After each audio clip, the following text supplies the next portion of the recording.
चलें लिखें।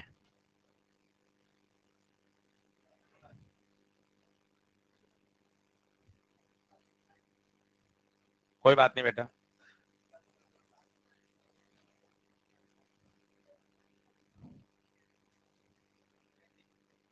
लिखें। अगला क्वेश्चन,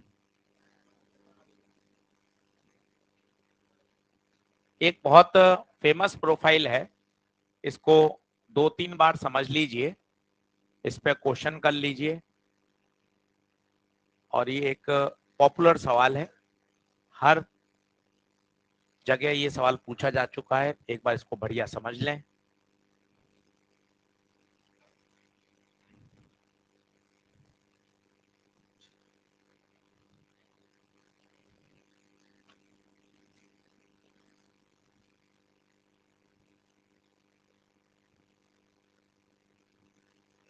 दो दिन छुट्टी है, सिंपल पेंडुलम पूरा एसएचएम तैयार करें अच्छे से, ताकि अपन अगले सप्ताह इसको खत्म कर लें, वेव शुरू कर लें अच्छे तरीके से।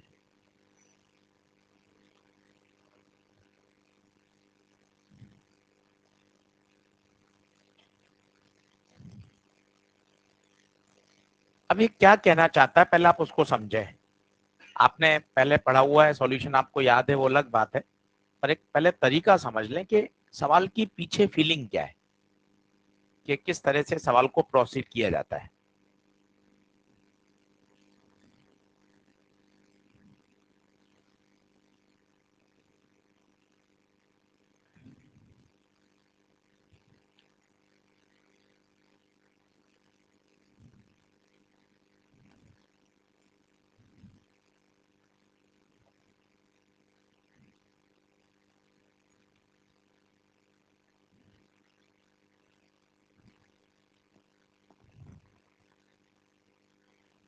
चलें शुरू करें। क्या कह रहा है साहब, दो पेंडुलम है, क्या दोनों का टाइम पीरियड सेम है क्या? अलग अलग है, ठीक है। टाइम पीरियड एक का टी है और एक का 5t/4 है। पहले 10 मिनट दे दो, बढ़िया। फिर क्या होगा, इस तरह के सवाल में दिक्कत नहीं आएगी, एक लाइन में सॉल्व होता है। एक का टी है, एक का 5t/4 है।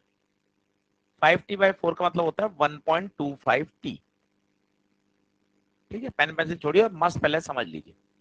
पहली नजर में बताइए ज्यादा टाइम पीरियड किसका है, पहले का या दूसरे का? ज्यादा टाइम पीरियड है इसका। ज्यादा टाइम पीरियड का मतलब इसकी लंबाई ज्यादा है या कम है? टाइम पीरियड बराबर होता है 2π√L/g। अगर टाइम पीरियड ज्यादा है तो लंबाई भी ज्यादा है। ठीक है। अच्छा, ये स्लो है या फास्ट है? स्लो है, धीरे चल रहा है। क्यों आशीष से धीरे क्यों चल रहा है? टाइम पीरियड ज्यादा। टाइम पीरियड ज्यादा का मतलब होता क्या है? जैसे एक पूरा चक्कर लगा रहा है, ये देखो इसने तुरंत लगा दिया, इसका टाइम पीरियड कम है, 1 सेकंड में पूरा कर रहा है। ये भी चक्कर लगा रहा है, इसको 5 सेकंड लगे, तो बताइए इसका टाइम पीरियड ज्यादा है, तो ये स्लो है या फास्ट है? स्लो। छोटी छोटी बातों से चलो। टाइम पीरियड ज्यादा का मतलब उसकी लंबाई ज्यादा, t बराबर 2π√L/g। और दूसरी बात, टाइम पीरियड ज्यादा का मतलब है वो स्लो है। ठीक है। क्या कह रहा है, दोनों एक साथ शुरू हुए from mean position, after how many oscillation they will again in same phase. Again in same phase, same phase का मतलब दोनों 0 डिग्री में, तो वापस 0 डिग्री पर ही आने चाहिए। इसको कैसे कंपेयर कर सकते हैं वो सोचिए। दो दोस्तों ने स्टेडियम से भागना शुरू किया, गोल गोल चक्कर लगा रहे। एक, आप धीरे दौड़ रहे हो, आपका बड़ा दोस्त है वो तेज दौड़ रहा है, वो एथलीट है। आप इमेजिन करना, ठीक है। ये स्टेडियम है और यहां से आपने दौड़ना शुरू किया, ये निशान लगा दिया ए, ये स्टार्टिंग पॉइंट है। दो दोस्तों ने शुरू किया, एक ने तेज दौड़ना शुरू किया, एक धीरे धीरे दौड़ रहा है। आप मुझे बताओ, जो तेज दौड़ेगा वो फटाफट चक्कर लगाएगा, धीरे वाला धीरे धीरे दौड़ेगा। क्या दोनों आगे पीछे हो जाएंगे? बिल्कुल हो जाएंगे। पर आप मुझे बताइए, क्या कभी ऐसा संभव है कि दोनों वापस ए पे मिल सके? संभव है। भाई ने तो 4 चक्कर लगा लिए दौड़कर और आपने 5 चक्कर लगाए, क्या तो भी ए पर एक साथ मिल सकते हो? सोच के देखो। तेज वाला तेज ही चल रहा है, धीरे वाला धीरे भी चल रहा है, पर फिर भी एक स्थिति ऐसी आएगी जो वापस वो ए पर मिलेंगे। हो सकता है एक ने 4 चक्कर किए और एक ने 5 किए हो। मैं क्या कहना चाहता हूं मैं आपको फिर बताता हूं। दो पेंडुलम है ए और बी, माना इसने चक्कर किए N1 और इसने चक्कर किए N2, दोनों वापस सेम फेज में आ गए। अब मैं क्या लिखना चाहता हूं, इसके चक्कर N1 इंटू इसका एक चक्कर का समय T बराबर दूसरे के N2 चक्कर इंटू उसका समय 5/4। T से T कैंसिल हो गया, N1/N2 बराबर 5/4। इसका मतलब पहले वाला 5 चक्कर करेगा और दूसरा वाला, और उसके बाद वो दोनों क्या कर लेंगे, एक ही सेम फेस में वापस आ जाएंगे। ये वही बात हो गई, इंटरफेरेंस में दो ब्राइट फ्रिंजेस का ओवरलैप, याद करिए। तो 5वीं चौथी नहीं, अभी 10वें और 8वें चक्कर, 15वें और 12वें चक्कर, 20वें और 16वें चक्कर में भी वो वहीं ए पर ही मिलेंगे, ए पर ही मिलेंगे। किताबें वाले कैसे करते हैं, वो कहते हैं यार इसके एन चक्कर मानो, इसके n+1 मान लो, या इसके n मानो उसके n-1 मान लो। बात वही है, इतना घुमाने की जरूरत ही नहीं है। आप तो सिंपल क्या करो, n इंटू पहले का टाइम पीरियड बराबर n इंटू दूसरे का टाइम पीरियड। क्या बात समझ में आ रही है? तो बताइए पहले ने कितने किए, 5, दूसरे ने 4, तो पहले के 5 और दूसरे के 4। अब टिक कौन सा लगाना है, समझदारी से लगाना, समझदारी से लगाना। क्या पूछा है, स्मॉलर। स्मॉलर कौन होगा, जिसकी लंबाई कम होगी। लंबाई कम किसकी होगी, जिसका टाइम पीरियड कम होगा। तो ये स्मॉलर पेंडुलम है। बताओ स्मॉलर पेंडुलम के कितने चक्कर, 5 चक्कर। एक बार और समझाता हूं, इरेज ऑल करता हूं और वापस समझिए फिर मस्ती से, क्योंकि सवाल बढ़िया है, एक बार दिमाग में सेट होगा फिर आप इसको कर पाओगे। पहले आप समझ लो हो क्या रहा है। स्टेडियम को पहले महसूस करो, दो लोग दौड़ रहे हैं, एक साथ बिंदु ए से शुरू हुए, पहला तेज दौड़ रहा है, दूसरा धीरे धीरे दौड़ रहा है। फिर भी एक समय ऐसा आएगा जब दोनों वापस बिंदु ए पर ही मिल सकते हैं। बताइए कब, कब, जब एक ने 9 चक्कर कर लियो दूसरे ने 10 कर लियो। क्या ये बात संभव है क्या? मिनिमम पहली बार कब मिलेंगे, जब दोनों के बीच में एक चक्कर का अंतर होगा, एक चक्कर का अंतर होगा। क्या कहना चाहता हूं, दो पेंडुलम है, 1 और 2। पहले का टाइम पीरियड बताइए टी, दूसरे का 5t/4। छोटा कौन है पहले बताइए, क्या ये स्मॉलर पेंडुलम है?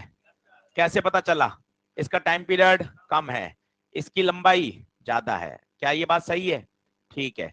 माना इसके चक्कर कितने हुए, N1, माना इसके चक्कर कितने हुए, N2। मैं क्या कहना चाहता हूं, N1 इंटू इसका टाइम पीरियड बराबर N2 इंटू इसका टाइम पीरियड। सही बात है क्या? बस यही कहना चाहते हैं हम।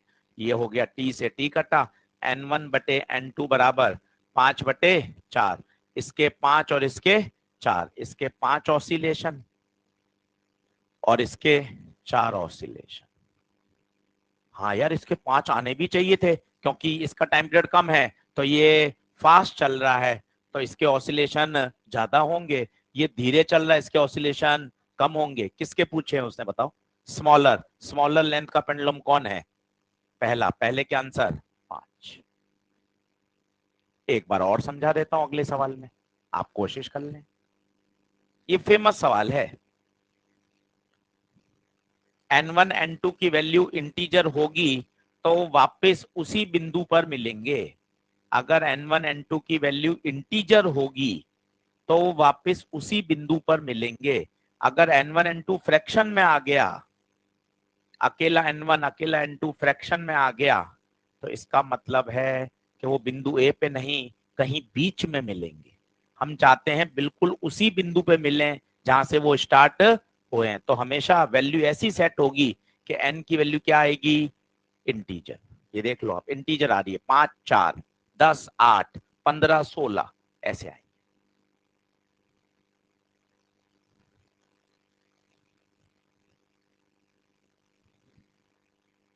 क्या बात ठीक है?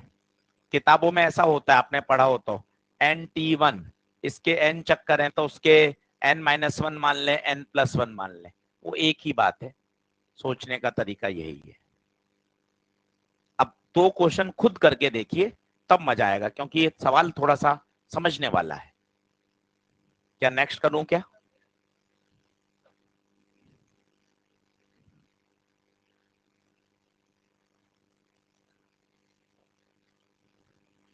उसी तरह का सवाल वापस से, ताकि ये बात फिर समझ में आए।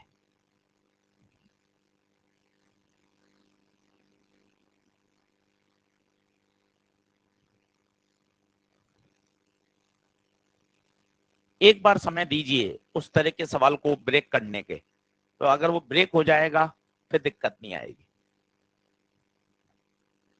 आप कहेंगे तो फिर एक और करा दूंगा, नहीं तो फिर अगली प्रोफाइल करवा दूंगा।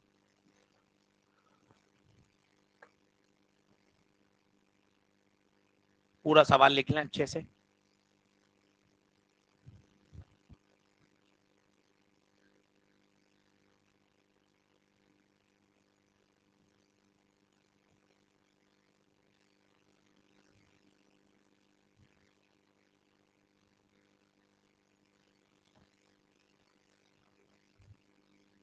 ग्यारह।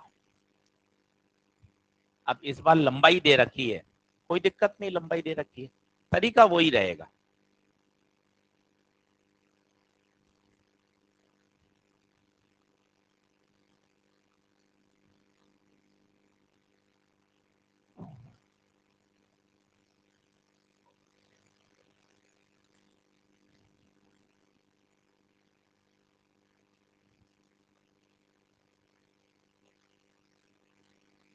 और एक एग्जांपल लेके मैं आपको एक बेसिक फील कराता हूँ कि आप कर क्या रहे हो, ठीक है ना। जैसे 2 पेंडुलम है, ऐसे ही मन से सोच के बता रहा हूँ। एक का टाइम पीरियड है 3 सेकंड और एक का टाइम पीरियड है मान लो 4 सेकंड, ठीक है। आप बताओ इस 3 सेकंड का मतलब क्या है? क्या मतलब है बोलो एक बार। हर 3 सेकंड बाद ये पूरा चक्कर लगाएगा। अभी t बराबर 0 पे यही होगा। बताओ अगली बार कब आएगा वहीं? अगली बार 3 पर आएगा, 3 सेकंड है। अगली बार कब आएगा? 6, अगली बार 9, अगली बार 12, अगली बार। पक्का? ठीक है, ये बताना। ये बताओ, t बराबर 0 पे स्टार्ट हुआ, 4 8 12 16 20 एंड सो ऑन। अब आप खुद देखिए कब दोनों एक साथ वहीं मिल जाएंगे। ये देखो 12 12, देख लो वहीं मिल गए 12 सेकंड पर भाई ने तो 1 2 3 4 5 चक्कर की और भाई ने 4 ही किए। देखो एक अंतर आ रहा है। ये कहना चाहता हूं, टी बराबर 12 हुआ है। आप कहोगे अरे यार दोनों लोग साथ मिल गए 12 पर, देख लो 12 पे एक साथ खड़े हैं दोनों, पर भाई ने एक ने तेज पूरा चक्कर लगा लिया और अभी उसका एक चक्कर कम है। अगली बार देखो फिर वापस मिलेंगे, कब? जैसे रेशियो ले लो 3/4, तो अगली बार कब मिलेंगे? आपके पास ऑसिलेशन आते जाएंगे। खत्म। एक बेसिक फील आनी चाहिए सवाल की, तो मजा है। अब बताएं करके सकते हैं कितना आंसर? 10 या 11? थोड़ा ध्यान से देखना, 10 या 11? पूरा लिख के करो तभी गलत नहीं होगा। पूरा लिख के करो। कैसे, मैं आपको बता देता हूँ। 2 पेंडुलम का खाता खोलो, बैंक खाता। इसकी लंबाई 121, इसकी लंबाई 100, माना इसके चक्कर N1, माना इसके चक्कर N2। फिर क्या तरीका बताया? N1 T1 बराबर N2 T2। T1 बोलो 2 pi under root L by G, 2 pi under root L by G. भाई ने इस बार क्या दे दी? लंबाई। घबराने का नहीं है। लंबाई पहले की 121, दूसरे की 100। 121 मतलब 11, 100 मतलब 10। N1/N2 का रेशियो 10/11। N1 10 मतलब इसके 10 ऑसिलेशन और इसके 11 ऑसिलेशन। किसके पूछे हैं, ईमानदारी से बताइए, अच्छे से पढ़ो, अच्छे से। शॉर्टर पेंडुलम, शॉर्टर, शॉर्टर कौन, 100 शॉर्टर, बोलो कितने, 11। हो गया सवाल।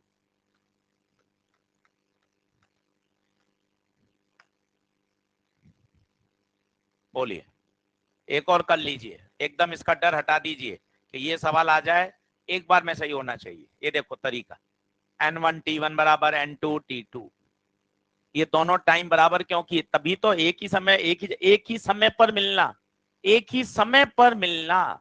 टी बराबर जब घड़ी में 12 हुई थी तब दोनों लोग वापस वहां मिल गए, again in the same phase, again in the same phase.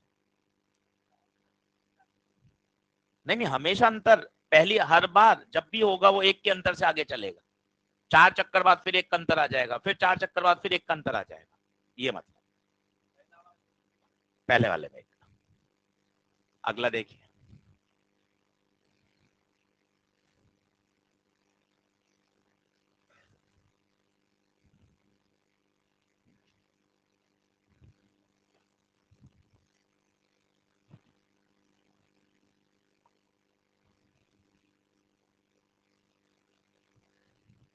अब ध्यान से देखिए, अब डेटा और सेट अलग किया है, लॉजिक वही लगेंगे।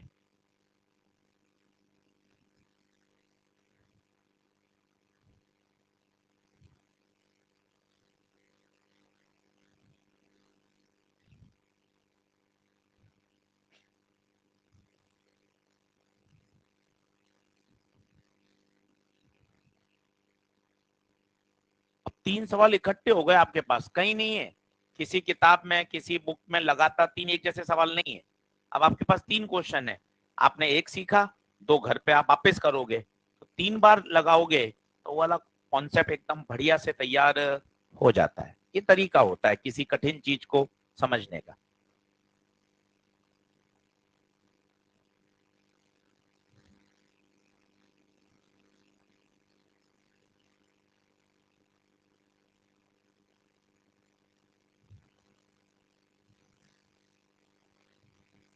पूरा एसएचएम रिवाइज करें, एक अभी एसएचएम की फाइल डालेंगे टेलीग्राम पर, जिसमें सारे के सारे नीट के क्वेश्चन अरेंज होंगे टॉपिक वाइज। तो 40 क्वेश्चन है, आप सोचो 25 साल में 40 क्वेश्चन आए हैं, तो ज्यादा एक दो सवाल आते हैं, 3 घंटे बैठोगे एसएचएम पूरा तैयार, इतना आसान टॉपिक है। हाँ, बात बनी, क्या हुआ बताओ। सेम, पहला पेंडुलम 1, दूसरा 2, लंबाई 5 मीटर, लंबाई 20 मीटर, माना चक्करों की संख्या N2, N1T1 बराबर N2T2, टाइम पीरियड बोलो 2 pi under root L, L नहीं 5, 2 pi under root L, L नहीं 20, 2 पाई से 2 पाई कटा, G से G कटा, N1 √5, N2 √4 × √5 कर दूं तो √4 ऐसा आ जाएगा, देखो क्या सही है क्या, 20 को ऐसा लिख सकते हैं क्या 2√5, तो N1/N2 बराबर 2/1, 2/1। बताइए किसके ऑसिलेशन पूछे इसने, छोटे के बड़े के, छोटे के, तो N1 के कितने ऑसिलेशन, 2, N2 के,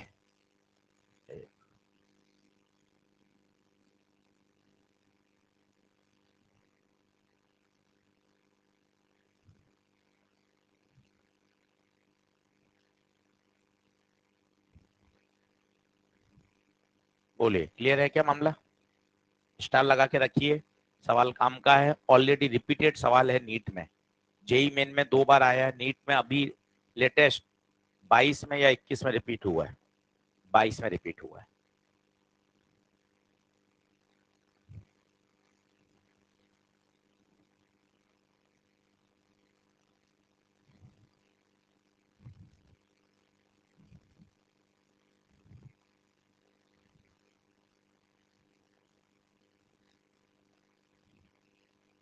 अब इसकी स्टैंडर्ड इक्वेशन याद है आपको, पहले दिन सिखाई थी, d2y/dt² plus omega square y बराबर 0. This is called second order differential equation of SHM.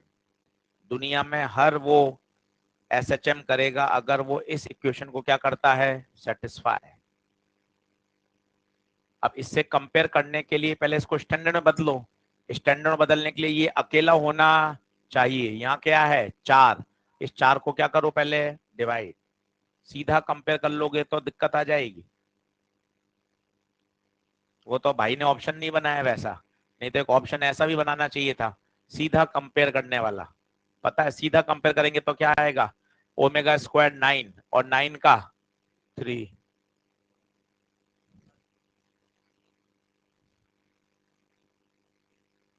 अब बताओ 4 को कहां भेज दें, नीचे। तो d2 dy/dt स्क्वायर प्लस 9/4। भैया कंपेयर करने के लिए मैं आपको थर्मोडायनेमिक्स से समझा रहा हूं, जब तक वो स्टैंडर्ड फॉर्म में कन्वर्ट नहीं होगी तब तक कंपेयर कैसे होगा। स्टैंडर्ड फॉर्म क्या है गुप्ता जी, d2/dt स्क्वायर के आगे कुछ भी दिखना नहीं चाहिए। ये छोटी छोटी गलतियां होती हैं। आपको रोज कह रहे हैं सवाल 40 सेकंड 45 सेकंड का ही आता है। सवाल में वो कोई रिसर्च थोड़ी ना करवाएगा आपसे। रिसर्च कैसे कराएगा, 1 मिनट के अंदर सवाल भी पढ़ना है, समझना भी है, ओएमआर भी भरनी है। ऐसा सवाल आएगा सीधा, बस आपको सही फॉर्मूला सोचना आना चाहिए, सीधा सही फॉर्मूला, सटीक फॉर्मूला आना चाहिए, उसकी सही एप्लीकेशन आनी चाहिए, सवाल हो गया। आपसे कैलकुलेशन करवाएगा ही नहीं। आप क्या सोच रहे हो कोई 1 पेज का सवाल आएगा क्या, आ ही नहीं सकता। 2 लाइन हद से हद। अब बताइए ओमेगा स्क्वायर कितना, 9/4, तो ओमेगा 3/2।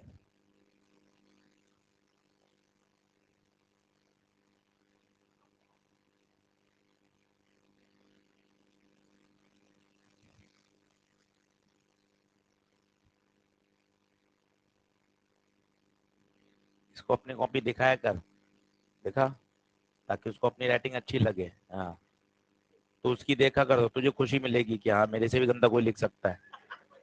दोनों एक दूसरे को कॉपी दिखाया कर रहा। हाँ सही है ना।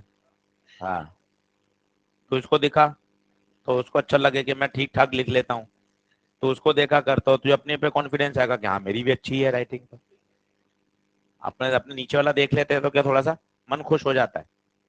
हाँ चलो बड़े आगे, क्या कॉन्फिडेंस लूज नहीं होता फिर। लिखें,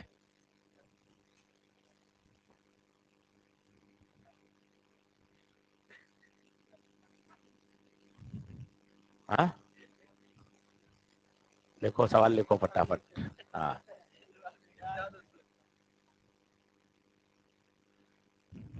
सवाल लिख लीजिए। ये एक स्टैंडर्ड एआई ट्रिपल का सवाल है, बहुत पहले 2002-2003 में आया हुआ है। और इसमें मैंने आपको पहले दिन बताया था एल इफेक्टिव, याद करिए, सेंटर ऑफ मास से तक की दूरी, वो काम की है।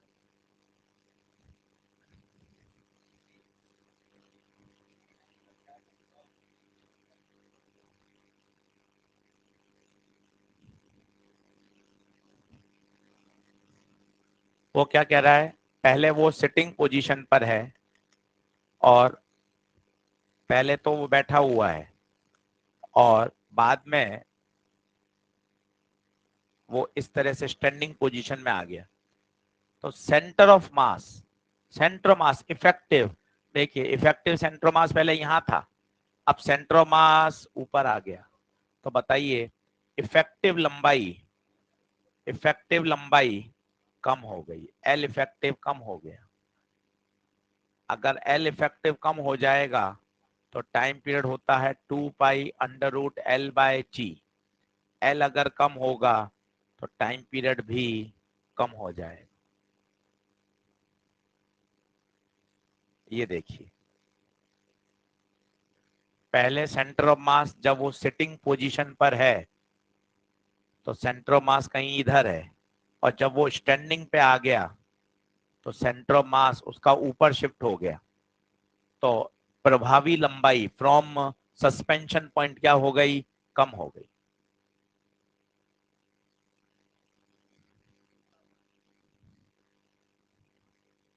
क्या बात सही है? आंसर क्या आएगा बताइए? Time period will decrease. छोटा सा सवाल है, रिपीट हो सकता है, इफेक्टिव लंबाई का खेल है।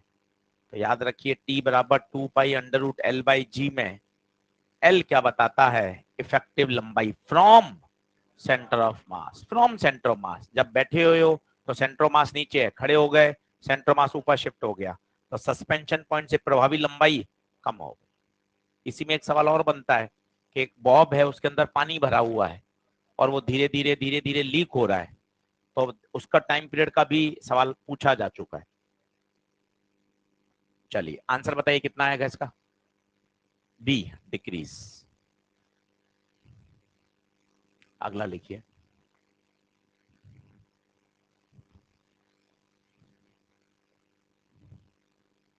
ये भी बड़ा फेमस सवाल है। आप पूरा सवाल ना लिखें, केवल पढ़ लें, चित्र बना के मैं समझा देता हूं। केवल पढ़ लीजिए और आराम से अपन इसका चित्र बनाते हैं।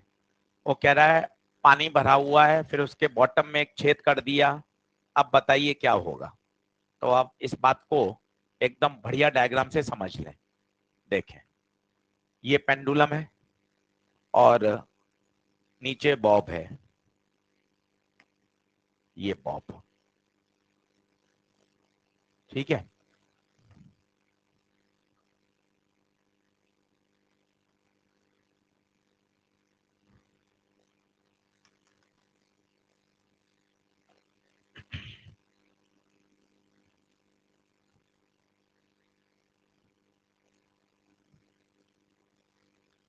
ठीक है, अब सुनना भाई सब लोग, बढ़िया, एक बार में बात समझ में आ जाएगी। पहले पानी पूरा भरा हुआ है, पहले पानी पूरा भरा हुआ है, बताइए सेंटर ऑफ मास कहाँ है? सेंटर ऑफ मास बिल्कुल बीच में है, this is centre of mass, बिल्कुल बीच में। अब आपने यहाँ नीचे एक छेद कर दिया, पानी नीचे गिर रहा है। अब बताइए किसी समय पर जब ये बिग बॉब थोड़ा खाली हो जाएगा तो कुछ स्थिति ऐसी होगी, कुछ स्थिति ऐसी होगी। भाई पूछ रहा है छेद नीचे किया है तो पानी नीचे वाला तो निकल जाएगा, ऊपर बचना चाहिए। देखो आप कितने तरह के साल, भाई ग्रेविटी से बचा हुआ पानी नीचे आ जाएगा। देखो कैसा, जब आपने यहाँ छेद कर दिया तो ये वाला पानी तो गिर चुका, तो ऊपर ही तो रहेगा पानी तो। अरे भाई ऊपर वाला ग्रेविटी से नीचे आ जाएगा। क्या बात क्लियर है? अब बताइए सेंटर ऑफ मास कहाँ होगा? इधर जहां भारी हिस्सा है यहाँ। अब बताइए इफेक्टिव लंबाई बढ़ी या घटी? ये देखिए केस 1 से केस 2, इफेक्टिव लंबाई यहां से यहां आने में L बढ़ गया, L बढ़ेगा, T बराबर 2 पाई रूट L/G, L बढ़ेगा तो टाइम पीरियड बढ़ेगा। अब जब वो पूरा खाली हो जाएगा, पूरा खाली हो गया, अब बताइए सेंटर मास वापस वहीं आ जाएगा। तो इसकी और इसकी तुलना करें, अब बताइए L वापस क्या हो गया? कम हो गया। पहले इससे और इससे देखें, L नीचे आया, फिर यहां से यहां देखें L वापस ऊपर चला गया, तो इन दो को कंपेयर करोगे तो L कम हुआ, टाइम पीरियड कम हुआ। हाँ बाद में जाके वो कांस्टेंट हो जाएगा। तो फाइनल आंसर क्या देंगे? फर्स्ट इंक्रीज, केस 1 से केस 2 में जाके increase, then decrease and finally become constant. ये है सब तरीका। तो ये क्या बच्चों फेमस प्रश्न है, ऐसे कैसे रिपीट हो जाते हैं? और अगर करा हुआ है, समझा हुआ है, आप 10 सेकंड में सवाल करके फ्री हो सकते हैं। तो केस 1 से केस 2 जाने पर प्रभावी लंबाई बढ़ गई, 2 से 3 आने पर प्रभावी लंबाई कम हो गई, तो आंसर है 1 से 2 में जाने पर डिक्रीज, 2 से 3 में जाने पर डिक्रीज, पहले increase then decrease and then become constant. G का कोई फर्क नहीं पड़ेगा, जी कैसे बदल सकता है बता? फर्स्ट डिक्रीज देन पहला, first increase then, original value तक। डिक्रीज होना कब स्टार्ट होगा? डिक्रीज होना कब स्टार्ट होगा? जब जैसे जैसे नीचे आता जाएगा। जब जैसे पूरा खाली होने वाला होगा, पूरा खाली होते ही एकदम से क्या हो जाएगा? डिक्रीज हो जाएगा। पहले बढ़ेगा किस पर? मास पे कोई फर्क नहीं पड़ता। टाइम पीरियड का जो फॉर्मूला होता है वो मास पे इंडिपेंडेंट होता है। तो बॉब पहले भारी होगा, बाद में हल्का हो जाएगा, और उसके टाइम पीरियड का मास से कोई लेना देना नहीं।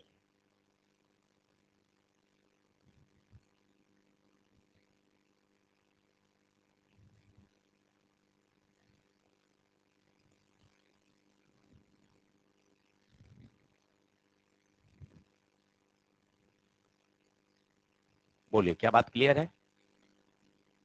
तो पन्ने पलट लें। ये सिंपल पेंडुलम है। काइनेमेटिक्स के बाद सबसे ज्यादा पॉपुलर सिंपल पेंडुलम है। अगर आप नंबर ऑफ क्वेश्चंस चेक करेंगे तो 40 सवाल में से 20 सवाल तो काइनेमेटिक्स के ही आए हैं। आजा वो फाइल देखना जो मैं अभी टेलीग्राम पे डालूंगा, उसका प्रिंट आउट निकाल के उसको सॉल्व करो। 20 सवाल तो काइनेमेटिक्स के ही आए हैं। इसका मतलब क्या हुआ? 40 में से 50% सवाल तो किसका आता है? काइनेमेटिक्स का। थोड़ा सा आगे बढ़ोगे, 5-7 सवाल एनर्जी के हैं, 5-7 सवाल आपके सिंपल पेंडुलम के। मतलब 70% टॉपिक तो 3 चीजों से पूछा जाता है, काइनेमेटिक्स, एनर्जी रिलेटेड और सिंपल पेंडुलम।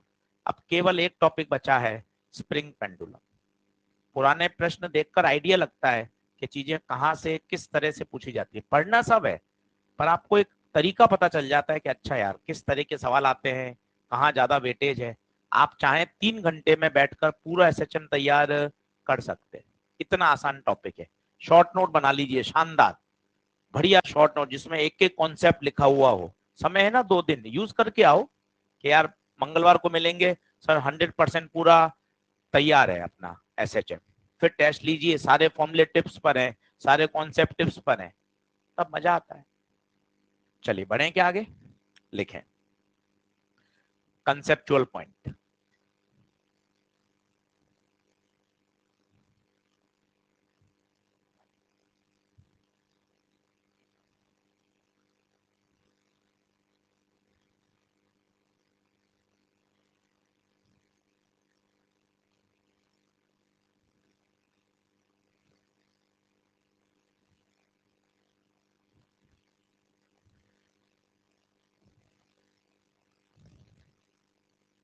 हाँ जी, टाइम पीरियड पर टेम्परेचर का इफेक्ट पड़ेगा ना। अगर मेटल का पेंडुलम है तो अपन ने वहां थर्मल एक्सपेंशन में पढ़ तो लिया था, टेम्परेचर बढ़ाएंगे तो उसकी लंबाई क्या हो जाएगी? बढ़ जाएगी, तो टाइम पीरियड बढ़ जाएगा। क्लॉक क्या हो जाएगी? स्लो। वही सवाल करवा दिए थे, याद कर। कहा था क्लॉक टावर, क्लॉक टावर के पेंडुलम मेटल के बने होते हैं, तापमान बढ़ाते हैं तो लंबाई बढ़ जाती है, टाइम पीरियड बढ़ जाता है। चलो, कौन एसएचएम करता है और कौन नहीं करता है? वैसे तो स्टैंडर्ड है, पर फिर भी जो इस इक्वेशन को सेटिस्फाई करेगा, जो इस इक्वेशन को सेटिस्फाई करेगा, वो हर फंक्शन क्या करता है? एसएचएम करता है। इसको सेटिस्फाई करना चाहिए। उदाहरण के तौर पर आपकी मर्जी जो लो। चलो सर, एक बार कॉस ओमेगा टी का चेक करके बताओ कि कॉस ओमेगा टी एसएचएम करता है या नहीं करता। आइए चेक करते हैं, बोर्ड पे समझिएगा। ये एक्स डिफरेंशिएशन करो। आइए बोर्ड पे देखिए, डिफरेंशिएशन करो। बोलो D X by D T, cos का minus sine omega T, omega T का वापस ओमेगा।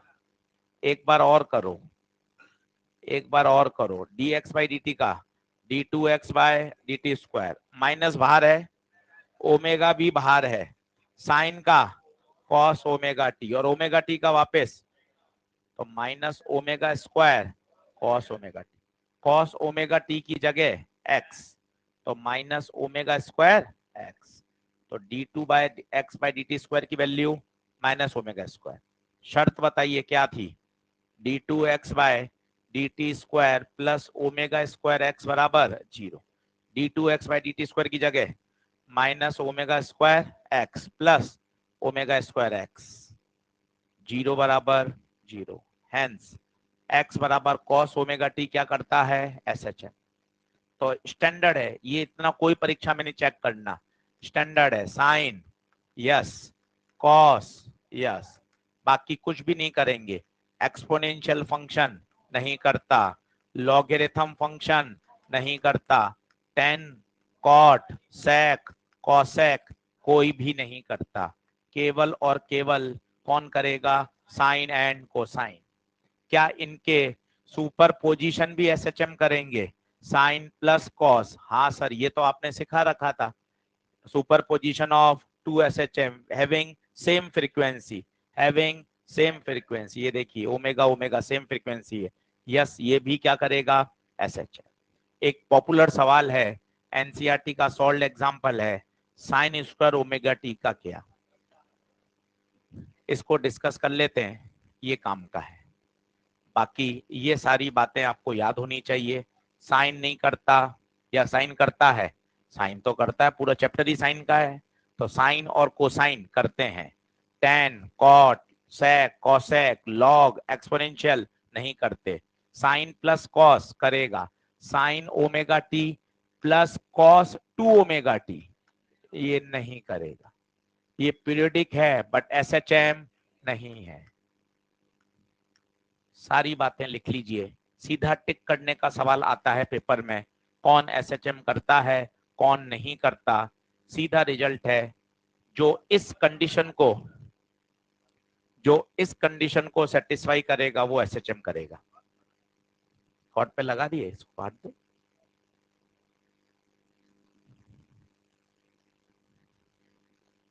लिख लीजिए। तो ये जनरल नॉलेज का प्रश्न है, सीधा याद होगा, समय बचेगा, क्योंकि NCERT में दिया हुआ बाकायदा सवाल भी है, सॉल्व एग्जाम्पल भी है, पेपर में भी आया है, तो अपन को पता होना चाहिए। एक फेमस होता है साइन स्क्वायर, उसको थोड़ा समझ लेते हैं।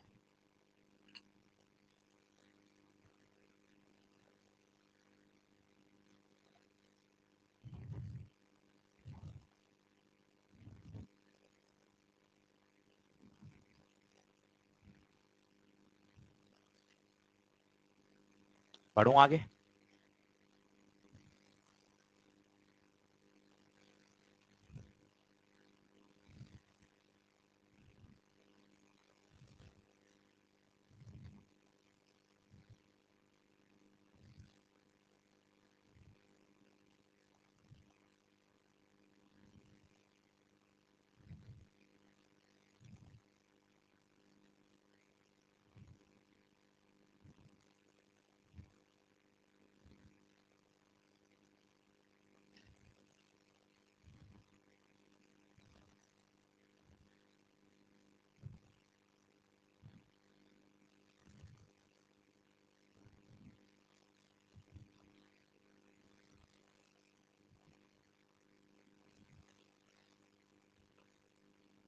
साइन स्क्वायर को पहले लीनियर फंक्शन में तोड़ लो, जैसे आप इसको लीनियर फंक्शन में तोड़ लोगे तो आपको पता चल जाएगा।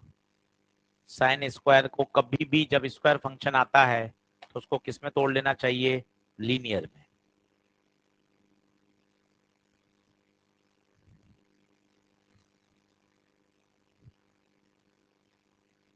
याद करो, sign to theta cos two theta के फॉर्मूले खुद सोच के लिखो। कॉस 2x के फॉर्मूले क्या क्या होते हैं, 3 फॉर्मूले हैं, अभी 4-5 दिन पहले भी बताए थे। ये सब याद होने चाहिए, तभी काम चलता है।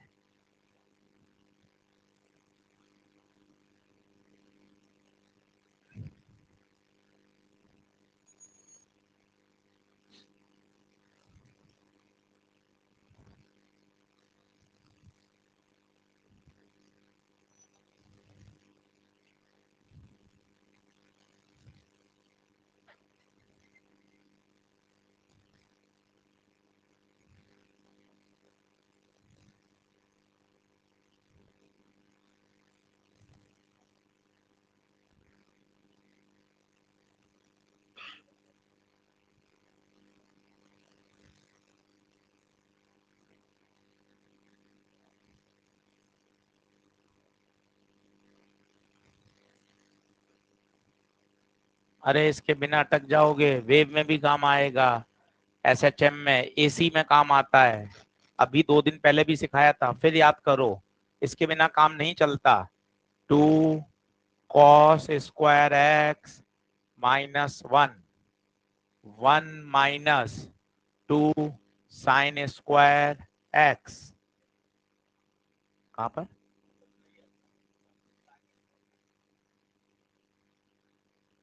इधर खड़ा हो जाए, यहाँ तुरंत आ जाए, यहाँ तुरंत आ जाओ फटाफट।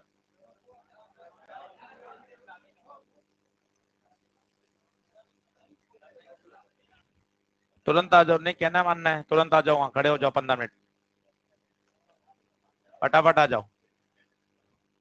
लिखें cos2x का फॉर्मूला, 3 फॉर्मूले होते हैं, अब तीनों आपको याद होने चाहिए, इन्हें कहते हैं हाफ एंगल फॉर्मूले।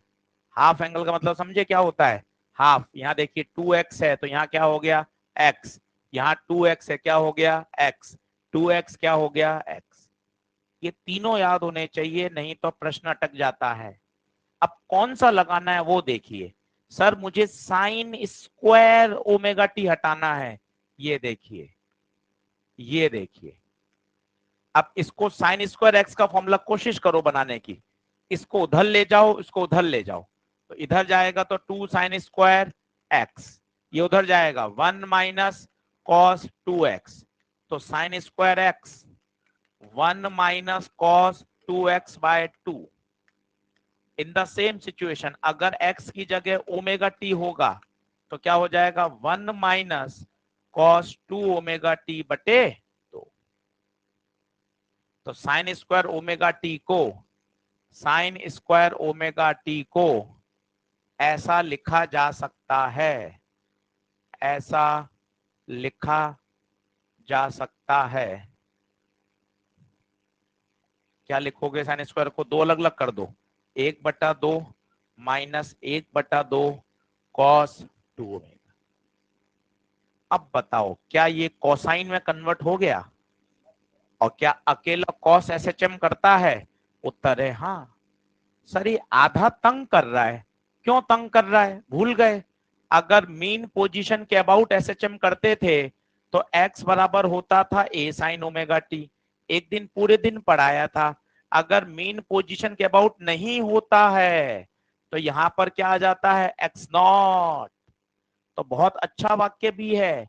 ये फंक्शन किसके अबाउट एसएचएम करता है?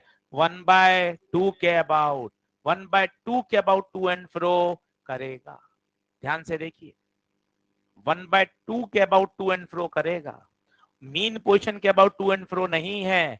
ये चीज कहलाती है किसके अबाउट टू एंड फ्रो है। तो पहला पहला उत्तर यस, एसएचएम। एक दो किताबों में, पुरानी किताबों में गलत भी है, पर उत्तर इसका एसएचएम करेगा। दूसरा किसके अबाउट? 1/2, x बराबर 1/2 के अबाउट। तीसरा, कभी कभार इसका टाइम पीरियड भी पूछा जाता है, तो टाइम पीरियड ध्यान से देखिए, यहाँ 2ω है तो टाइम पीरियड का फॉर्मूला होता है 2π/ω। ये तो है रटा हुआ, ये तो रटा हुआ, पर ओमेगा ओमेगा नहीं है, कितना है 2ω। तो बताइए इसका टाइम पीरियड पाई पर। तो इसके भैया 4 उत्तर याद होने चाहिए। एसएचएम करता है, किसके अबाउट करता है, मेन पोजीशन क्या है, और उसका टाइम पीरियड क्या है। पूरा एनालिसिस sin² ω t का आपको आना चाहिए, पूछा गया है एनसीईआरटी में बकायदा, उसने एक पेज पर नीचे की तरफ पूरा समझाया है ये, तो वहां से टेक्स्ट से क्वेश्चन बन जाते हैं।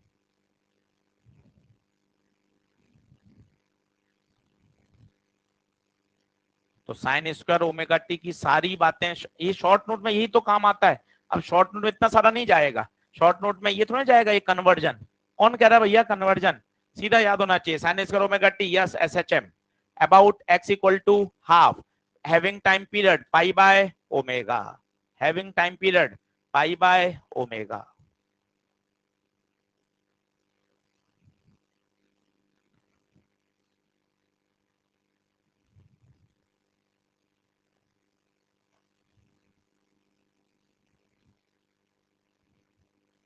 कॉस स्क्वायर 2x करेगा क्या? वो तो इसमें चेंज कर लेंगे, इसमें कन्वर्ट हो जाएगा वो।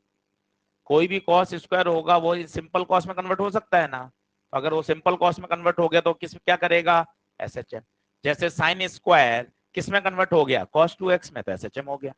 कॉस स्क्वायर चाहे 2x हो 4x हो कुछ भी हो, कन्वर्ट अल्टीमेटली किस में हो जाएगा? कॉस 2x में हो जाएगा। बोलिए क्या बात क्लियर है?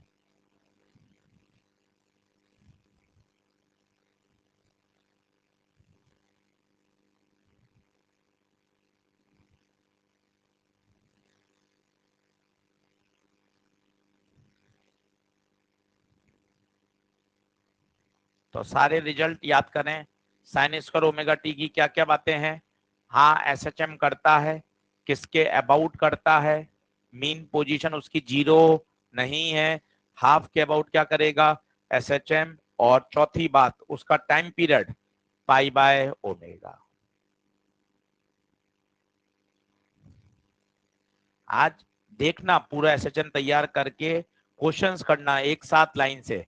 वहां टॉपिक वाइज बने हुए हैं, केवल काइनेमेटिक्स, फिर एनर्जी के क्वेश्चन, फिर सिंपल पेंडुलम के, फिर फेजर के, फिर स्प्रिंग पेंडुलम के, बिल्कुल सिस्टमेटिक। काइनेमेटिक्स तैयार किया, काइनेमेटिक्स के सवाल निपटा दो। फेजर तैयार किया, फेजर तैयार। एनर्जी के सवाल, एनर्जी। 2 घंटे बैठोगे, पूरे 40 सवाल तैयार। तो आपको लगेगा अरे यार मैंने 25 साल के नीट के सवाल सारे देख लिए। फिर मॉड्यूल करो अच्छे से, एक्सरसाइज 2 करो, सॉल्व एग्जाम्पल करो, कॉन्सेप्ट बिल्डर करो। पर एक कॉन्फिडेंस तो रहेगा कि हर तरह का सवाल तैयार है। हाँ, उससे नहीं आएगा, उससे नहीं आएगा। हाँ हाँ, किस वाले में? साइन स्क्वायर से? साइन स्क्वायर को इससे चेक करना ही नहीं है। साइन स्क्वायर को पहले उसको लीनियर फंक्शन में कन्वर्ट करना पड़ेगा। कभी भी साइन स्क्वायर इससे चेक ही नहीं होगा। इससे हमेशा पहले साइन स्क्वायर को इस वाले फॉर्म में कन्वर्ट करना पड़ेगा। अब इस वाले फॉर्म को रख के देख लो, कोई एक्स्ट्रा टर्म नहीं आएगी, 0 आएगा। बढ़े क्या आगे? चले आगे, लिखे साहब, नोट लगाइए।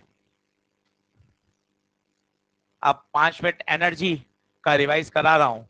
एक बार एनर्जी को देखना, बगैर पन्ने पलटे क्या लिख सकते हो? मान लो मुझे काइनेटिक एनर्जी लिखनी है, ठीक है, एसएचएम की। बगैर पन्ने पलटे देखो कैसे सोच सकते हैं। सर आप कौन सा चाहते हो? एक होता है सर टाइम के साथ फॉर्मूला, और एक होता है एक्स के साथ फॉर्मूला।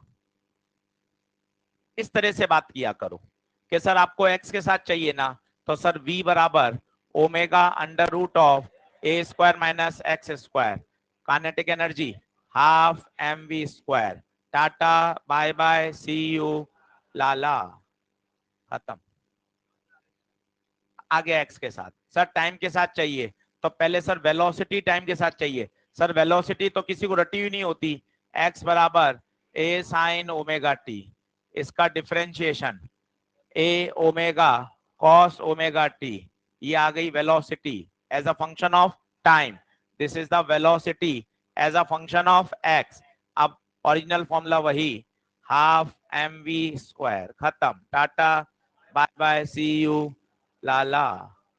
ए ओमेगा कॉस ओमेगा टी, तो ये हो गया half m a square omega square cos square omega t. ये होती है सब काइनेटिक एनर्जी। आज एक नई टर्म पढ़ रहे हैं, इसे बोलते हैं मीन काइनेटिक एनर्जी।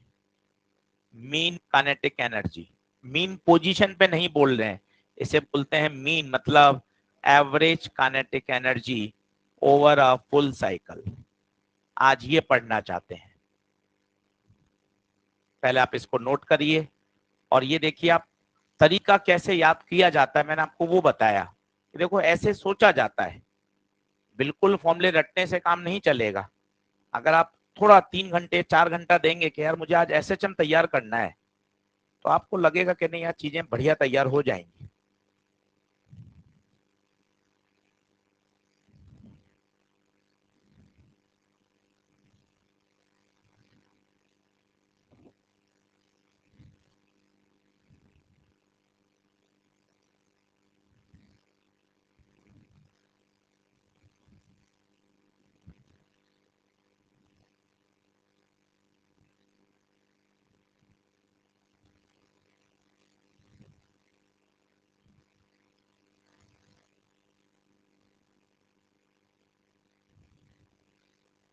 TIR की एक क्लास रखी है कल, ऑप्शनल, जिसको अटेंड करनी हो पूरा एक शॉर्ट में पूरा TIR with all numerical all concept online plus app पर समय आ जाएगा।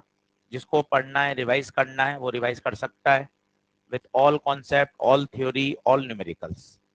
एक टॉपिक TIR जिस पे सवाल आना ही है, टोटल इंटरनल रिफ्लेक्शन। ये बीच बीच में क्लासेस आती रह रही हैं लगातार, ताकि आपके कॉन्फिडेंस को हम बढ़ाते रहें। चीजें आसान हैं, धीरे धीरे आप तैयार करते चलें। चलिए, क्या ये बात क्लियर है? अब ये मीन क्या होता है? अब मीन में आपको कुछ याद है? अगर आपने साइन कॉस के मीन याद किए हैं, साइन का एक पूरे चक्कर में मीन 0 होता है, कॉस का भी एक पूरे चक्कर में मीन 0 होता है, जबकि साइन स्क्वायर का मीन 1/2 होता है और कॉस स्क्वायर का मीन भी 1/2 होता है। ये मीन होता क्या है? मीन का मतलब है एवरेज। साइन, आप खुद देखिए साइन का फंक्शन, एक चक्कर में जितना पॉजिटिव है उतना ही नेगेटिव है। इसलिए कहा जाता है साइन ओमेगा टी का मीन 0, कॉस ओमेगा टी का mean 0, sine square omega T का mean half, cos square omega T का भी हाफ। ये स्टैंडर्ड है, ये आपको हमेशा याद होने चाहिए।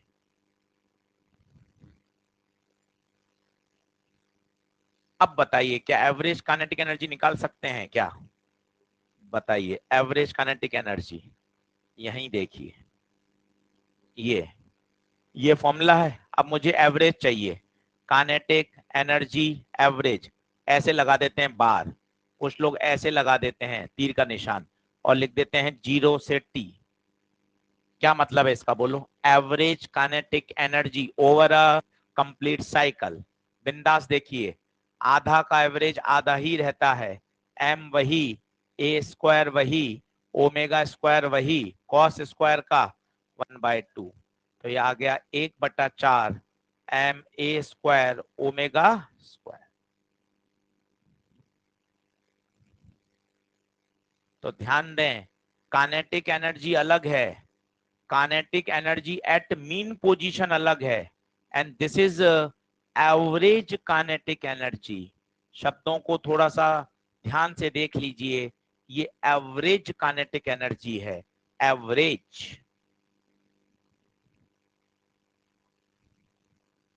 Average kinetic energy over a full cycle, over a full cycle.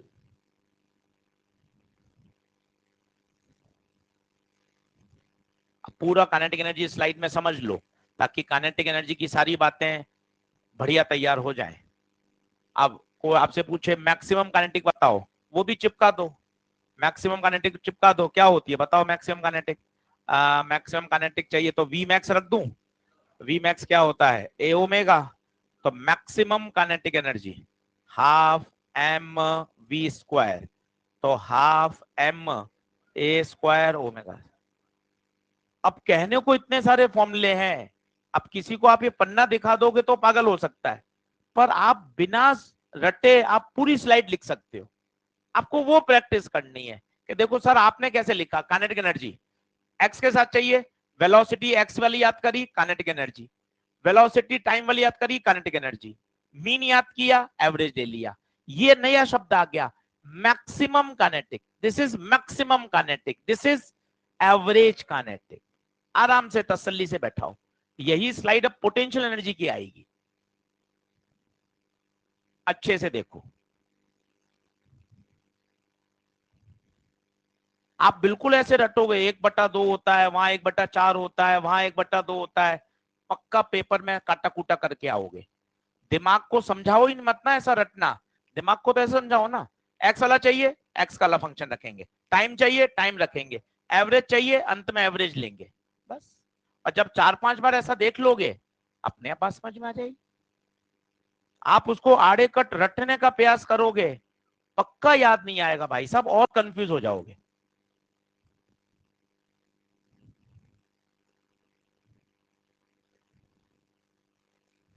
बताओ क्या काइनेटिक ओके है? अब पोटेंशियल खुद छाप सकते हो। देखो पोटेंशियल भी ऐसे सोचना, सर पोटेंशियल के कैसे चाहिए आपको फॉर्मूले, एक्स वाला चाहिए या टाइम वाला चाहिए, वैसे ही सोचते हैं। चलो पोटेंशियल एनर्जी, ठीक है, पोटेंशियल एनर्जी की चर्चा, बोलिए साहब। हाँ सर टाइम के साथ चाहिए। सर मुझे सोचने दो आशीष सर। हाँ चल बता, तू बता। एक्स का formula a sine omega t, potential energy का formula half k x square, तो हाफ के एक्स की जगह ए साइन ओमेगा टी का होल स्क्वायर, तो half k a square sine square omega t, बिल्कुल सही है।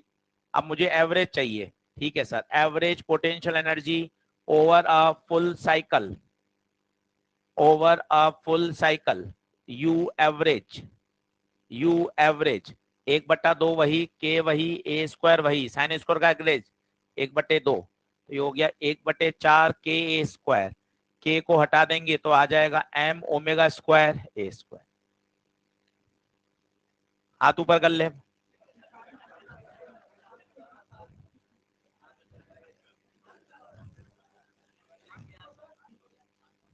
बोलते ही जा रहा है भाई।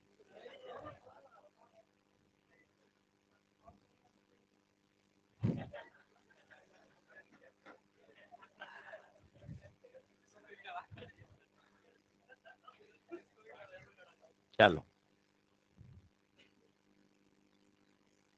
अब ये आप याद कर सकते हो, काइनेटिक एनर्जी की एवरेज वैल्यू और पोटेंशियल एनर्जी की एवरेज वैल्यू एग्जैक्टली सेम आई है। ये मैथ से आपने देख लिया और चाहो तो लिख सकते हो उसको।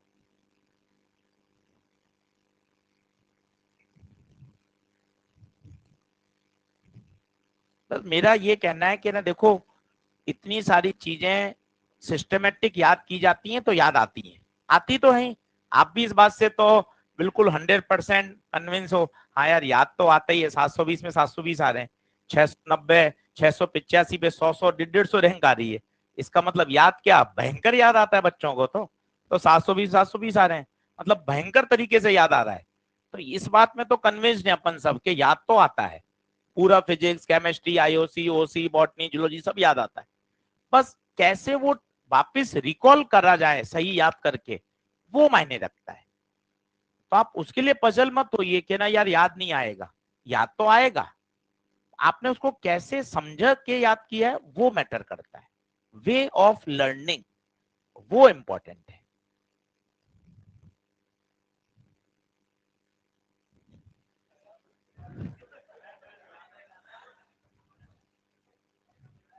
तेरा हैप्पी न्यू ईयर मैं आज ही कर दूंगा, ध्यान रख लेना। हाँ। चलो बढ़े क्या आगे, बैठ जाओ, तुम खड़े हो गए बात कर ही रहे हो, बैठ ही जाओ, बैठ जाओ। हाँ चलो। हाँ क्या, समझ कर, लिख कर, चले आगे, देख लो, 1 मिनट का रेस्ट कर लो। काइनेटिक पोटेंशियल टॉपिक समझ लो कि यार कैसे चैप्टर को याद करना है। पहले काइनेमेटिक्स, डिस्प्लेसमेंट वेलोसिटी एक्सीलरेशन सबसे इंपॉर्टेंट, फेजर, इसके बाद एनर्जी रिलेटेड टू एसएचएम, इसके बाद सिंपल पेंडुलम, बीच में एक टॉपिक कराया था superposition of two SHM, जिसको फेजर की सहायता से किया जा सकता है। अब आ गए साहब लास्ट टॉपिक पर, स्प्रिंग पेंडुलम। ऐसे कंटेंट आपको पता होना चाहिए कि यार अपन को करना क्या है, तैयारी क्या करनी है। ये है साहब छोटा चैप्टर। अब एक टॉपिक करो पूरे इसके शॉर्ट नोट बनाओ, फिर दूसरा तैयार करो उसके शॉर्ट नोट बनाओ, फिर सबके 50 सवाल एक साथ कर लो, टॉपिक तैयार, सवाल जाएगा ही नहीं बाहर। क्लियरिटी आनी चाहिए। बोले बढ़ू क्या आगे। हाँ mean kinetic energy at mean नहीं, मैंने ऐसा बोला kinetic energy at mean position और मीन काइनेटिक एनर्जी दोनों अलग अलग बात है। नहीं वो कैसे है, kinetic energy at mean position तो 1/2 है और मीन 1/4 है, सेम कैसे।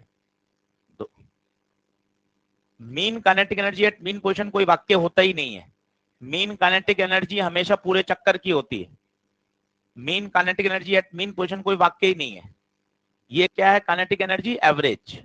और ये क्या है? मैक्सिमम, जो कि कहां है? Eight mean. क्लियर है?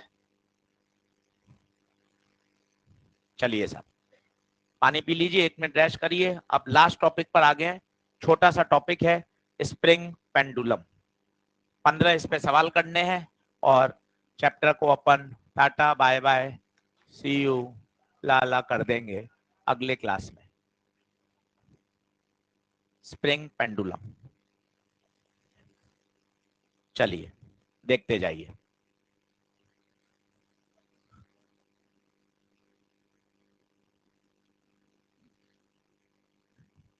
डायग्राम बना लें।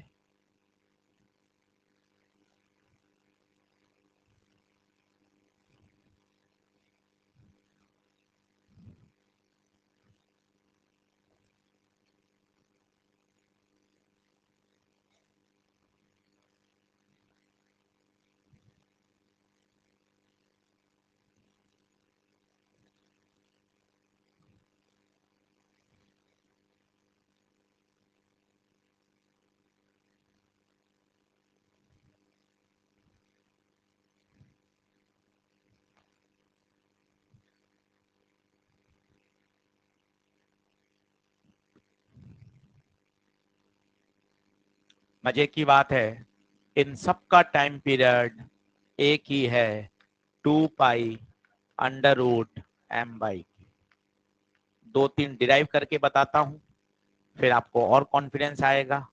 भाई साहब, पानी में डुबोने के बाद भी नहीं बदलेगा, कारण इसमें कहीं जी आई नहीं रहा। पानी में जाने के बाद जी इफेक्टिव हो जाता है, कहीं नहीं बदलेगा। चंद्रमा पे ले जाओगे तो भी टाइम पीरियड नहीं बदलेगा, चंद्रमा में जाने के बाद जी बदल जाता है। सिंपल पेंडुलम का तो टाइम पीरियड बदल जाएगा, इसका नहीं बदलेगा। देखते जाइए, टाइम पीरियड वही रहेगा। ये बल लगाने से भी कुछ नहीं होगा। अभी एक वाक्य लिखेंगे, अगर कांस्टेंट कांस्टेंट फोर्स लगाया जाता है तो उसकी इक्विलिब्रियम पोजीशन बदल सकती है, पर उसका टाइम पीरियड नहीं बदलेगा। इन सब का उत्तर T बराबर 2 pi under root m by के है। 2-3 डिराइव करके दिखाता हूं जिससे थोड़ा कॉन्फिडेंस आए, बाकी उत्तर रिजल्ट सीधा याद होना चाहिए।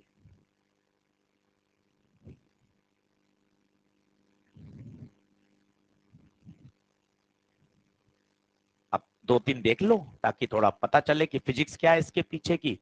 10-12-15 सवाल कर लो, टॉपिक तैयार हो जाएगा। एक लेक्चर और दे देंगे अपन मंगलवार का। 8 लेक्चर अलॉट हैं इसमें, 8 है अपने पास। अभी कौन सा है आज? 7 ही है, 8 में पढ़ लेंगे। बढ़िया, बढ़े आगे। चलो अब 2-3 डिराइव करके आपको दिखाता हूँ। सबसे पहले तो हॉरिजेंटल वाला देख लो, ये तो बिल्कुल ही फर्जी है। ये देखो, सभी लोग बोर्ड पे देखें, ये इसकी नेचुरल लेंथ है। ये लाइन खींच ली, सभी जनता बोर्ड पे समझ ले। ये नेचुरल लेंथ है। नेचुरल लेंथ का मतलब क्या होता है? इस समय स्प्रिंग कोई बल नहीं लगा रही है, देख लीजिए कोई बल नहीं है। क्या mg और नॉर्मल भी बैलेंस हो रहे हैं? बिल्कुल, mg और नॉर्मल भी मस्त बैलेंस हो रहे हैं। स्प्रिंग अपनी नेचुरल लेंथ पर है, तो वो भी कोई बल नहीं लगा रही। तो ऐसा कहा जा सकता है क्या इस सिचुएशन में नेट फोर्स 0 है? हाँ, इसको आप छोड़ के घूमने चले जाओ, वापस आओगे वहीं दिखेगा, क्योंकि इसको हिलाने वाला चलाने वाला कोई भी नहीं है। Net force 0। बोली हाँ है क्या? रेस्ट में है, रेस्ट में ही रहेगा। अब आपने छेड़खानी करी, इसको मीन पोजीशन से खींचकर छोड़ दिया। ये मीन पोजीशन से खींचकर छोड़ दिया, माना आपने एक्स खींच के छोड़ दिया। ठीक है साहब, अब इमेजिन करिए जब आप एक्स खींचेंगे तो कौन काम करने लग जाएगा? स्प्रिंग काम करने लग जाएगी। स्प्रिंग का बल F बराबर के एक्स, F बराबर के एक्स। खींचा बाहर है, बल कहाँ लगेगा? अंदर, F बराबर माइनस के एक्स। और जैसे ही F बराबर माइनस के एक्स आया, क्या ये SHM की F बराबर माइनस के एक्स से कंपेयर हो रहा है? बिल्कुल कंपेयर हो रहा है। एफ की जगह क्या लिख दें, एम ए, एम को नीचे भेज दें। स्टैंडर्ड इक्वेशन बताइए, पहला लेक्चर ए का, ए बराबर minus omega square x, omega square की जगह के बाय एम, तो omega under root a by m, ये भी आपको मुक्त जबानी याद होनी चाहिए। Angular frequency of spring pendulum omega बराबर under root k by m, और इसका दोलन काल 2 pi by omega, omega under root k by m, तो 2 pi under root of m by k. Answer आ गया 2 pi under root m by के, जो स्टैंडर्ड है। इसकी मीन पोजीशन कहां होगी पता है, जो इसकी नेचुरल लेंथ है वही मीन होगी, क्योंकि वही नेट बल 0 है। मीन पोजीशन की परिभाषा आज भी वही है जो पहले लेक्चर में थी, जहां नेट फोर्स क्या हो, 0। और कहीं नेट फोर्स 0 होगा ही नहीं, क्योंकि इधर होंगे तो भी स्प्रिंग काम करेगी, इधर चले जाओगे तो भी स्प्रिंग काम करेगी। मजे की बात है, जब आप यहां से छोड़ोगे तो मीन पर आते आते रुकेगा नहीं, मीन पर आते आते तो इसकी वेलोसिटी मैक्सिमम हो चुकी होगी।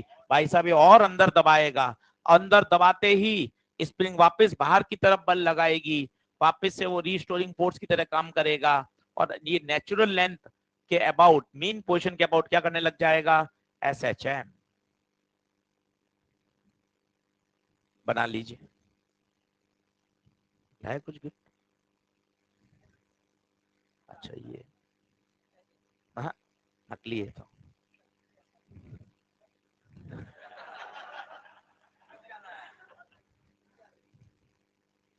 मना किए, दाने दाने में केसर का दम। चलो लिखो, T बराबर 2 pi under root m by k. ये तो है साहब हॉरिजेंटल ऑसिलेशन। अब इसी पेंडुलम को क्या कर देते हैं, वर्टिकल। वो थोड़ा सा कहानी समझने की भी है और इंटरेस्टिंग भी है, उत्तर यही आएगा, पर उसमें थोड़ी फिजिक्स और बढ़िया सोचने को मिलती है।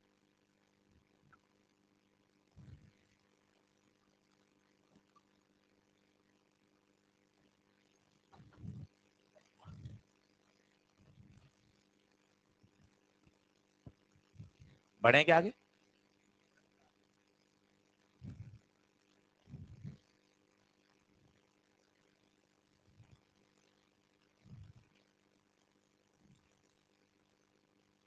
तीन चार बार कॉपी पढ़ सकते हैं अभी, चार चार बार SHM अभी रिवाइज कर, जल्दी जल्दी होता है और उतनी बार वो दिमाग में बैठता है। आप इस बात को समझो, डरो मत। अभी इतना समय आप खुद सोचो, 4 महीने तो बहुत है भाई। पूरा थर्मल 2 दिन में रिवाइज कर सकते हो, ऑप्टिक्स अगर आप 15 दिन सोचोगे, 15 दिन में पूरी फिजिक्स रिवाइज की जा सकती है। और आपने पढ़ा हुआ है ना यार, ऐसा थोड़ी ना कि बिल्कुल गायब है मामला। इसलिए ऐसा नहीं है कि अपन अभी हताश हो जाएं, निराश हो जाएं, नहीं है समय, अभी तो बढ़िया बाउंस बैक किया जा सकता है। बस ये है कि 4 महीने आपको बिल्कुल डिसिप्लिन में चलना है, तो निकल जाओगे। और आप देखो ना, SHM पढ़ाने में 7 दिन लग रहे हैं, पर अगर आप लेके बैठोगे 5 घंटा, 6 घंटा मैक्स, 6 घंटे में तो 5 बार कॉपी पढ़ लोगे यार, कोई दिक्कत नहीं है, क्वेश्चन कर सकते हो, सारे सवाल बन जाएंगे। तो बस ये है कि अपन को दिन भर पढ़ाई के प्रति डेडिकेट तो रहना पड़ेगा। चलो ये तो है आपका हॉरिजेंटल। अब आइए वर्टिकल। वर्टिकल ध्यान से देखना, इसमें थोड़ी फिजिक्स बढ़िया है, मन लगा के 2-3 बार सुनना, कोई क्यों आए तो पूछना, क्योंकि वर्टिकल ऑसिलेशन में फिजिक्स बढ़िया है। उत्तर सेट है, वही आएगा, T बराबर 2 pi under root m by k. Answer यही है। चलो अब इसमें क्या अंतर आ गया, पहले तो ये बताओ। mg नॉर्मल यहां भी थे, पर यहाँ mg और नॉर्मल निष्क्रिय थे, क्योंकि दोनों एक दूसरे को क्या कर रहे थे, बैलेंस। पूरे कहानी में, पूरी पिक्चर में mg नॉर्मल का कोई रोल नहीं है। जैसे यहाँ mg नॉर्मल लग रहे हैं ना, पर वो बैलेंस कर रहे हैं। अब मैं इसको खिसका रहा हूं या इधर ले जा रहा हूं या पीछे ले जा रहा हूं, mg नॉर्मल कहीं कहीं महत्व नहीं कर रहे, वो दोनों एक दूसरे को क्या कर रहे हैं, बैलेंस कर रहे हैं। क्या ये बात समझ में आ रही है क्या? उसी तरह यहाँ mg नॉर्मल दिख रहे हैं पर केवल और केवल दिखावटी हैं, उनका कोई रोल नहीं है। पर यहाँ mg का रोल है और नॉर्मल तो यहाँ है ही नहीं, क्योंकि बात हवा में हो रही है। अब आप सुनते जाइएगा। आपने नीचे हाथ लगाया और अब धीरे धीरे धीरे धीरे इसको नीचे लेते जा रहे हैं, धीरे धीरे, स्लो स्लो स्लो, ये नीचे लेते जा रहे हैं। क्या होगा बताइए? mg के कारण कहाँ आएगा, ये नीचे आएगा। kx कहाँ लगेगा, ऊपर लगेगा। mg के कारण नीचे आएगा, kx कहाँ लगेगा, ऊपर। भाई साहब ये क्या है, इसकी नेचुरल लेंथ। आशीष सर मीन पोजीशन लिख दूं क्या? क्यों लिखेगा भाई, शर्म आएगी ना तुझे। क्यों? मीन पोजीशन पे तो नेट फोर्स जीरो होता है। या नेट फोर्स जीरो कहाँ है? mg तो जीवन भर लगता है, इसको कैसे भूल जाएगा? स्प्रिंग का बल जीरो है क्योंकि नेचुरल लेंथ है, पर mg जीरो थोड़ी ना है। तो पहली बात ये इसकी मीन पोजीशन नहीं है। ये छोटे छोटे क्यों जरूरी हैं, उत्तर तो वही है, पर ये इसकी मीन पोजीशन नहीं है। अब आपने इसको धीरे धीरे धीरे धीरे धीरे धीरे नीचे लाए, kx बढ़ता गया बढ़ता गया बढ़ता गया, mg नीचे लगता गया। एक समय ऐसा आया जब दोनों बराबर हो गए, बराबर हो गए, इस समय नेट बल जीरो है and this is called mean position. ये है साहब मीन पोजीशन। अगर आप इसको धीरे धीरे धीरे धीरे नीचे लाओगे, एक समय ऐसा आएगा जब दोनों बल बैलेंस हो जाएंगे। आप यहां से हाथ हटा दीजिए, ये जीवन भर ऐसा ही लटका रहेगा, जीवन भर। अब आपने मीन पोजीशन से इसको छेड़ा, आपने इसको मीन पोजीशन से छेड़ा और आपने छेड़कर इसको भाई साहब एक्स और एलोंगेट कर दिया, मीन पोजीशन से एक्स और खींच दिया, मीन पोजीशन से इसको एक्स और खींच दिया। प्लीज बल बनाइएगा, मजे आएंगे, गलती होगी ध्यान से सुनिएगा। क्या mg वही रहेगा? सर mg में क्या ही बदलोगे, mg तो mg रहेगा। अब स्प्रिंग क्या खिंच गई? हाँ, तो स्प्रिंग का बल के एक्स नहीं, x not plus x. Spring का बल बोलो। सर F बराबर के एक्स, अरे के एक्स नहीं होता, F बराबर के into extension from the natural length. Natural length की लाइन कौन सी है? नेचुरल लेंथ की लाइन ये रही, तेरी स्प्रिंग यहां है, तो कुल खिंचाव from natural x not plus x, तो कुल खिंचाव एक्स नॉट प्लस एक्स। निबंध लिखने को नहीं आएगा, उत्तर यही काम का है। बस ऐसे ही चर्चा कर रहे हैं ताकि कुछ कुछ टूटी फूटी बातें दिमाग में घुसे, टॉपिक और अच्छा हो जाएगा। अब कुल खिंचाव एक्स नॉट प्लस एक्स है, तो बल के एक्स नॉट प्लस एक्स होगा। अब बताओ डोमिनेटिंग कौन है, mg या ये? सर आपको कैसे पता? यार यहां तो दोनों बराबर हो चुके थे, तो mg तो उतना ही रहा, परंतु kx की वैल्यू तो बढ़ गई ना, तो अब ये डोमिनेटिंग हो गया। बताइए कहां भागेगा? ऊपर।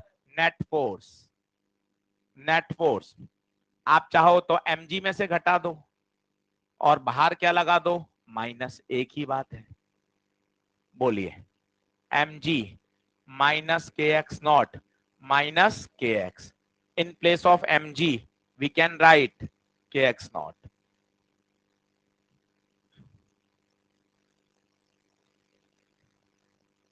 देखिए क्या ये वापस वही समीकरण आ गया?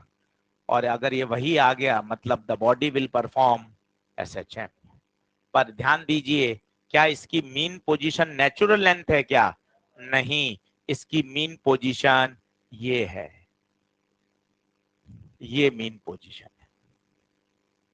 अब मैं एक वाक्य बोल रहा हूं, उस वाक्य का असर्शन रीजन से मतलब है। पिछले सिचुएशन और इस सिचुएशन में केवल एक mg का अंतर था। क्या mg के लगाने से उत्तर में कोई फर्क पड़ा? क्या mg के लगने से उत्तर में कोई फर्क पड़ा?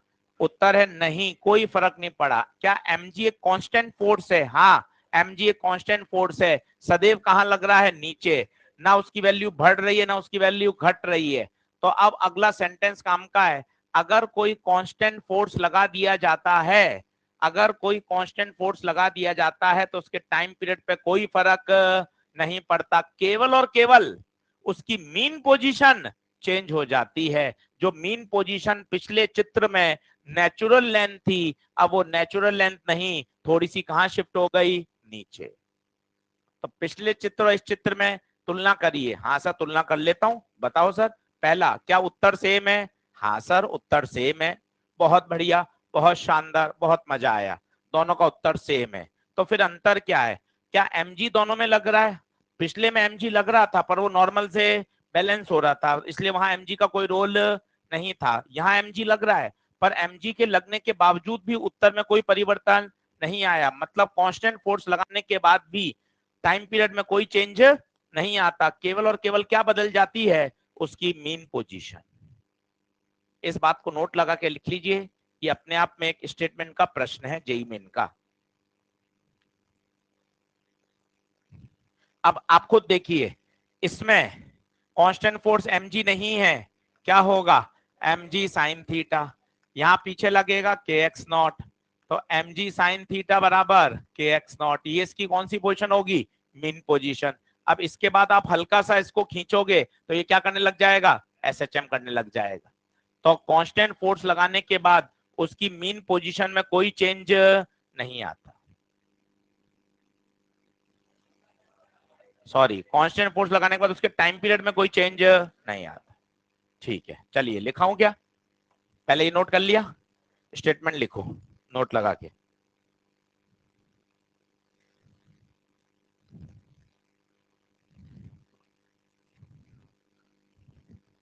स्टेटमेंट लिख लो, इसमें से कुछ बचा हुआ है तो लिख लो। व्हेन अ कांस्टेंट, ये लिख लिया लिखो, छापो, जल्दी छापो। फिर क्या लिखे इतनी देर, जल्दी आओ।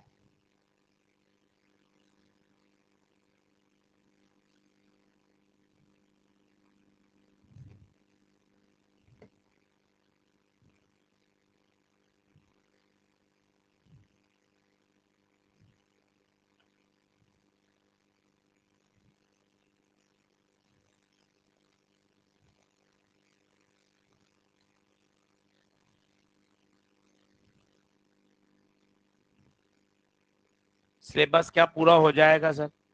आंसर है यस, बिल्कुल बढ़िया तरीके से कराएंगे, कहीं भी ऐसा नहीं है कि जल्दबाजी करेंगे।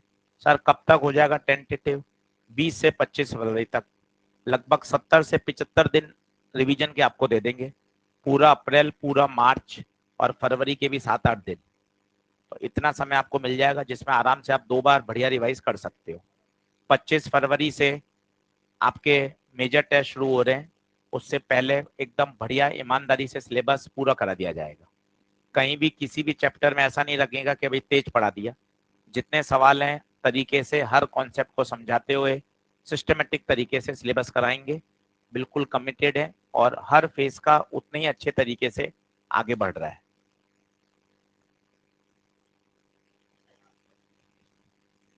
हाँ, प्लस के एक्स नहीं हुआ कहां पर, मतलब? अच्छा, ये माइनस था, ये अपन ने पहले से माइनस लगा दिया ना, तो अपन ने क्या किया, नीचे वाला ये माइनस मत लगाओ, तो अपने आप क्या आ जाएगा? माइनस आ जाएगा। मुद्दे की बात क्या है, अगर आपको पता लग रहा है कि ये बड़ा हो गया तो आपको अपने आप ही पता चल गया, फोर्स क्या हो गया? रीस्टोरिंग। मुझे नहीं पता चल रहा था तो मैंने सिंपल घटाया, उत्तर क्या आ गया? माइनस आ गया। आपकी सोच के ऊपर है। अगर आप पहले से सोच पा रहे हो यार ये तो बड़ा है, बड़ा है इसका मतलब क्या है बताइए? नेट फोर्स कहां बचेगा? ऊपर, मतलब it act as a restoring. मुझे नहीं पता था, मैंने सिंपल घटाया, उत्तर अपने आप क्या आ गया? माइनस।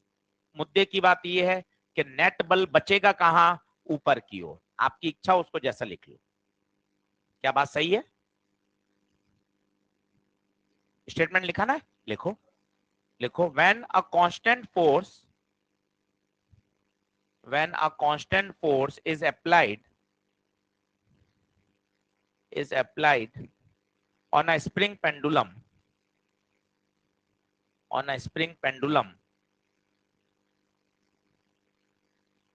ना वहां से आप छोड़ दो, सडन तो भी करेगा, मीन पोजीशन यहाँ आएगा, इसके बाद नीचे जाएगा। और WP में करते थे ना, 2 mg/k जाता है नीचे, याद करिए। तो लिखिए, when a constant force is applied on a spring pendulum, then its time period does not change. Its time period does not change, but its mean position changes. But its mean position changes. Bracket में mean position की परिभाषा लिख लीजिए। The mean position is the position where net force is 0. Mean position is the position where net force is 0. अब मुझे केवल 15-20 minute सिखाना है सीरीज कॉम्बिनेशन और पैरेलल कॉम्बिनेशन, और कुछ 2-3 मैं आपको बताऊंगा। एक ब्लॉक को पानी में डुबो दिया, वो कैसे एसएचएम करता है, यूट्यूब में कैसे एसएचएम होता है, अर्थ में टनल खोद दी तो एसएचएम कैसे होता है, वो सब फेमस है, पर सब कराऊंगा। आते नहीं है वो ज्यादा, पर एक बार अपन करके देख लेंगे वो सारे केस। अगले लेक्चर में इसको खत्म करेंगे और टेस्ट की तैयारी करके आइएगा ताकि इसका टेस्ट लेंगे। धन्यवाद। वो टेलीग्राम पर 2 अपडेट आएंगे, एक तो आएगा TIR का अपडेट, तो जब आपको TIR पढ़ना हो तो आप TIR पढ़ लेना, और एक SHM आएगा पूरा, उस फाइल को डाउनलोड करके सॉल्व कर लेना। चलिए, धन्यवाद, जय हिंद।